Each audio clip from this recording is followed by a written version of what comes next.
1. வாழ்க்கையின் கடமை. உன் கடமையை செய், அதன் பலனை பற்றி கவலைப்படாதே. அர்த்தம்: நாம் செய்ய வேண்டிய செயலை முழு மனதுடன் செய்ய வேண்டும். அதன் முடிவு பற்றி அதிகம் கவலைப்பட வேண்டாம். 2. மன அமைதி. மனதை அடக்கியவன்தான் உண்மையான வெற்றியாளர். அர்த்தம்: வெளி உலகத்தை வெல்லுவதற்கு முன் நம் மனதை கட்டுப்படுத்த வேண்டும்.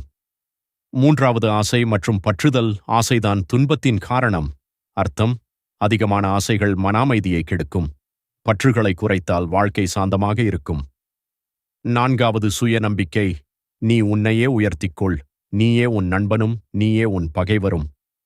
அர்த்தம்: நம் வளர்ச்சி நம் கையில்தான் உள்ளது. 5. சமநிலை வாழ்க்கை.